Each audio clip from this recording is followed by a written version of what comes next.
नमस्कार साथियों, मैं अग्निवीर चौहान और आप देख रहे हैं न्यूज धमाका। यह हमारा आधिकारिक चैनल है जहां हम आपको पेंशन, केंद्रीय कर्मचारियों, सेवानिवृत्त कर्मियों, पारिवारिक पेंशन भोगियों, पूर्व सैनिकों और सामाजिक सुरक्षा योजनाओं से जुड़ी हर महत्वपूर्ण जानकारी सरल और तथ्यात्मक तरीके से उपलब्ध कराते हैं। यदि आपने अभी तक हमारे चैनल को सब्सक्राइब नहीं किया है तो ऐसी ही महत्वपूर्ण और उपयोगी जानकारियां सबसे पहले प्राप्त करने के लिए चैनल को सब्सक्राइब जरूर करें और नोटिफिकेशन बेल भी ऑन कर लें। साथियों, वर्तमान समय देश के लाखों केंद्रीय कर्मचारियों, पेंशन भोगियों और पूर्व सैनिकों के लिए बेहद महत्वपूर्ण माना जा रहा है। इसकी सबसे बड़ी वजह यह है कि कई ऐसे विषय हैं जिन पर लगातार चर्चा हो रही है और जिनका सीधा प्रभाव लोगों की आय, पेंशन और भविष्य की आर्थिक स्थिति पर पड़ सकता है। इनमें संभावित 8वां वेतन आयोग, महंगाई भत्ता, महंगाई राहत, अतिरिक्त पेंशन, कम्यूटेशन, ईपीएस 95, पेंशन भुगतान व्यवस्था और सामाजिक सुरक्षा से जुड़े कई अन्य मुद्दे शामिल हैं। आज की इस विस्तृत चर्चा में हम इन सभी विषयों पर विस्तार से बात करेंगे ताकि आपको संतुलित और तथ्यों पर आधारित जानकारी मिल सके तथा आप किसी भी प्रकार की अफवाह या भ्रामक खबरों से बच सकें। सबसे पहले बात करते हैं पेंशन व्यवस्था की। देश भर में लाखों ऐसे परिवार हैं जिनकी नियमित आय का प्रमुख स्रोत पेंशन है। रिटायरमेंट के बाद पेंशन ही वह माध्यम होती है जिसके आधार पर लोग अपने दैनिक खर्च, स्वास्थ्य संबंधी आवश्यकताएं और अन्य वित्तीय जिम्मेदारियां पूरी करते हैं। यही कारण है कि पेंशन से जुड़ी किसी भी खबर पर लोगों की विशेष नजर बनी रहती है। प्रत्येक माह पेंशन भोगी यह जानने के लिए उत्सुक रहते हैं कि उनकी पेंशन समय पर खाते में जमा हुई है या नहीं। सामान्य परिस्थितियों में पेंशन भुगतान निर्धारित समय के अनुसार कर दिया जाता है। हालांकि कई बार बैंकिंग प्रक्रिया, तकनीकी कारणों, दस्तावेजों की जांच, जीवन प्रमाण पत्र की स्थिति या अन्य प्रशासनिक कारणों से थोड़ी देरी हो सकती है। ऐसी स्थिति में घबराने के बजाय संबंधित बैंक, पेंशन विभाग या अधिकृत पोर्टल से संपर्क करना अधिक उचित माना जाता है। डिजिटल तकनीक के विस्तार ने पेंशन व्यवस्था को पहले की तुलना में काफी सरल बनाया है। अब कई सेवाएं ऑनलाइन उपलब्ध हैं जिससे पेंशन भोगियों को बार बार कार्यालयों के चक्कर नहीं लगाने पड़ते। लेकिन इसके साथ ही यह भी जरूरी हो जाता है कि सभी रिकॉर्ड समय समय पर अपडेट किए जाएं। बैंक खाते की जानकारी, आधार विवरण, मोबाइल नंबर और जीवन प्रमाण पत्र जैसी जानकारियां सही और अद्यतन रहनी चाहिए ताकि भुगतान प्रक्रिया में किसी प्रकार की बाधा ना आए। अब बात करते हैं उस विषय की जो इन दिनों सबसे ज्यादा चर्चा में बना हुआ है और वह है संभावित 8वां वेतन आयोग। पिछले कुछ समय से सोशल मीडिया, विभिन्न संगठनों और कर्मचारी मंचों पर इस विषय को लेकर लगातार चर्चाएं हो रही हैं। कहीं फिटमेंट फैक्टर को लेकर अनुमान लगाए जा रहे हैं तो कहीं वेतन और पेंशन में संभावित बढ़ोतरी को लेकर अलग अलग दावे किए जा रहे हैं। हालांकि यह समझना जरूरी है कि जब तक कोई आधिकारिक घोषणा नहीं होती तब तक किसी भी प्रकार की जानकारी को अंतिम सत्य नहीं माना जा सकता। वेतन आयोग केवल वेतन बढ़ाने का विषय नहीं होता, बल्कि यह कर्मचारियों के वेतन ढांचे, विभिन्न भत्तों, पेंशन व्यवस्था, वित्तीय प्रभाव और प्रशासनिक सुधारों सहित कई पहलुओं का व्यापक अध्ययन करता है।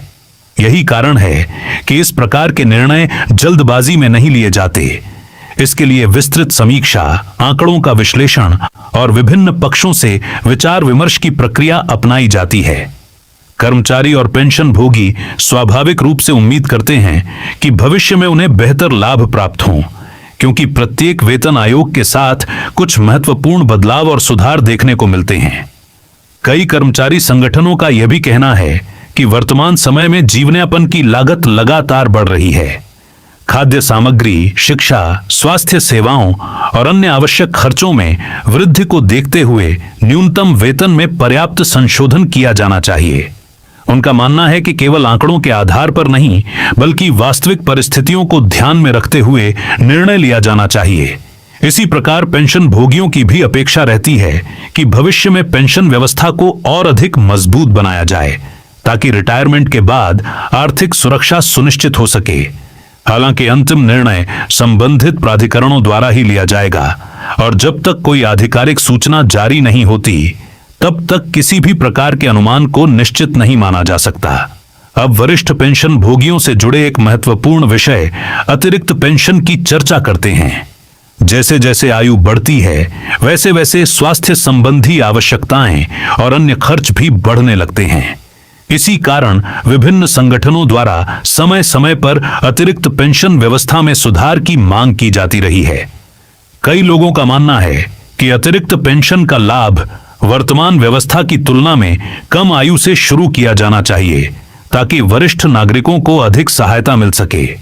कुछ सुझावों में चरणबद्ध तरीके से लाभ बढ़ाने की बात भी सामने आती है। हालांकि यह विषय अभी चर्चा और सुझावों के स्तर पर ही है। इस संबंध में कोई भी परिवर्तन तभी प्रभावी माना जाएगा जब संबंधित विभाग या सरकार की ओर से आधिकारिक निर्णय लिया जाएगा। इसलिए इस विषय पर केवल प्रामाणिक और आधिकारिक जानकारी को ही महत्व दिया जाना चाहिए। पेंशन भोगियों के बीच एक अन्य महत्वपूर्ण चर्चा कर व्यवस्था को लेकर भी होती रहती है। कई सेवानिवृत्त कर्मचारी यह मानते हैं कि पेंशन पर कर भार को कम किया जाना चाहिए, क्योंकि यह उनकी नियमित आय का प्रमुख स्रोत है। दूसरी ओर आर्थिक विशेषज्ञों का कहना है कि कर नीति से जुड़े निर्णय व्यापक वित्तीय प्रभावों को ध्यान में रखकर लिए जाते हैं। इसलिए किसी भी संभावित बदलाव के बारे में तभी निश्चित रूप से कहा जा सकता है जब उसके संबंध में आधिकारिक अधिसूचना जारी की जाए। जब तक ऐसा नहीं होता, तब तक केवल चर्चाओं और अनुमानों के आधार पर निष्कर्ष निकालना उचित नहीं होगा। अब कम्यूटेशन व्यवस्था की बात करते हैं। यह विषय भी लंबे समय से पेंशन भोगियों के बीच चर्चा का केंद्र बना हुआ है। कई संगठनों का मत है कि कम्यूटेशन रिकवरी अवधि और उससे जुड़े नियमों की समीक्षा की जानी चाहिए। वहीं कुछ विशेषज्ञ वर्तमान व्यवस्था को संतुलित बताते हैं। अलग अलग संगठनों के अपने अपने सुझाव हो सकते हैं, लेकिन किसी भी प्रकार का परिवर्तन संबंधित प्राधिकरणों के निर्णय के बाद ही लागू किया जाता है। यदि भविष्य में इस विषय पर कोई संशोधन प्रस्तावित होता है, तो उसकी जानकारी आधिकारिक माध्यमों से सार्वजनिक की जाएगी। अब महंगाई भत्ता और महंगाई राहत की चर्चा करते हैं, क्योंकि यह विषय सीधे कर्मचारियों और पेंशन भोगियों की मासिक आय को प्रभावित करता है। बढ़ती महंगाई का असर समाज के हर वर्ग पर पड़ता है।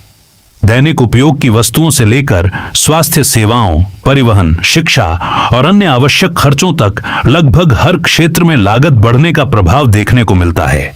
ऐसे में महंगाई भत्ता और महंगाई राहत कर्मचारियों तथा पेंशन भोगियों को कुछ हद तक आर्थिक संतुलन बनाए रखने में सहायता प्रदान करते हैं। महंगाई से संबंधित आंकड़ों और आर्थिक सूचकांकों की नियमित समीक्षा की जाती है। इन्हीं आंकड़ों के आधार पर भविष्य में संभावित संशोधनों का आकलन किया जाता है। हालांकि कई बार सोशल मीडिया पर संभावित प्रतिशत या लाभ को लेकर अलग अलग दावे सामने आते हैं, लेकिन अंतिम रूप से वही जानकारी मान्य होती है जो संबंधित विभागों या सरकार की ओर से आधिकारिक रूप से जारी की जाती है। कर्मचारी और पेंशन भोगी स्वाभाविक रूप से चाहते हैं कि महंगाई के प्रभाव को कम करने के लिए समय समय पर उचित राहत मिलती रहे। यही कारण है कि हर संशोधन चक्र के दौरान लोगों की विशेष रुचि इस विषय में बनी रहती है, लेकिन किसी भी संभावित वृद्धि या बदलाव की पुष्टि केवल आधिकारिक घोषणा के बाद ही की जानी चाहिए। अब बात करते हैं EPS 95 योजना से जुड़े मुद्दों की। इस योजना से जुड़े लाखों सदस्य लंबे समय से विभिन्न सुधारों और सुविधाओं की मांग करते रहे हैं। उनका मानना है कि सामाजिक सुरक्षा प्रणाली को और अधिक मजबूत बनाया जाना चाहिए, ताकि सेवानिवृत्ति के बाद आर्थिक स्थिरता सुनिश्चित हो सके। विभिन्न संगठनों द्वारा समय समय पर झापन और सुझाव प्रस्तुत किए जाते रहे हैं। EPS 95 से जुड़े सदस्य यह भी चाहते हैं कि पेंशन व्यवस्था अधिक पारदर्शी और सुविधाजनक हो।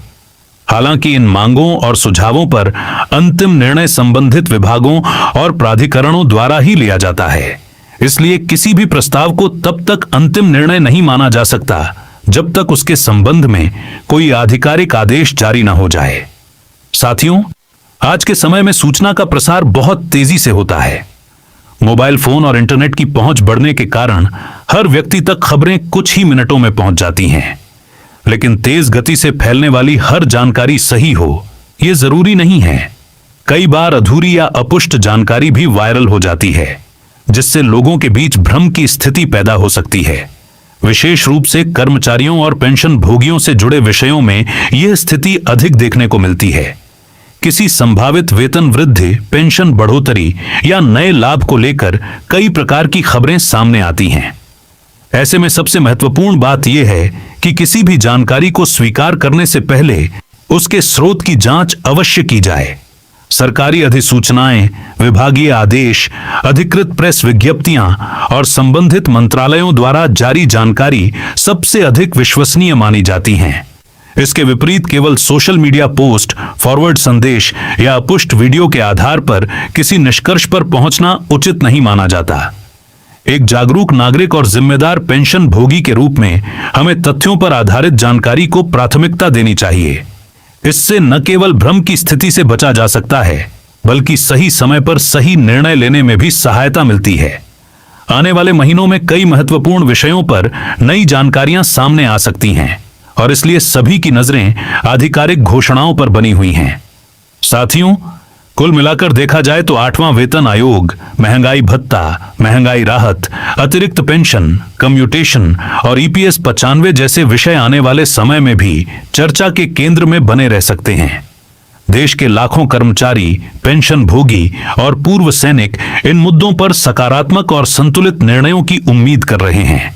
फिलहाल सबसे महत्वपूर्ण बात यही है कि केवल आधिकारिक जानकारी पर भरोसा किया जाए और किसी भी अफवाह या अपुष्ट दावे से बचा जाए। जैसे ही कोई नई और प्रामाणिक जानकारी सामने आएगी, हम उसे आपके साथ साझा करने का प्रयास करेंगे। यदि आपको यह जानकारी उपयोगी लगी हो तो वीडियो को लाइक जरूर करें, इसे अपने मित्रों, सहकर्मियों और अन्य पेंशन भोगियों तक पहुंचाएं ताकि अधिक से अधिक लोगों को सही जानकारी मिल सके। साथ ही पेंशन, कर्मचारियों और पूर्व सैनिकों से जुड़ी हर महत्वपूर्ण अपडेट सबसे पहले पाने के लिए न्यूज धमाका चैनल को सब्सक्राइब करें और नोटिफिकेशन बेल को भी ऑन कर लें। मैं हूं अग्निवीर चौहान, आप देख रहे थे न्यूज धमाका। धन्यवाद, नमस्कार।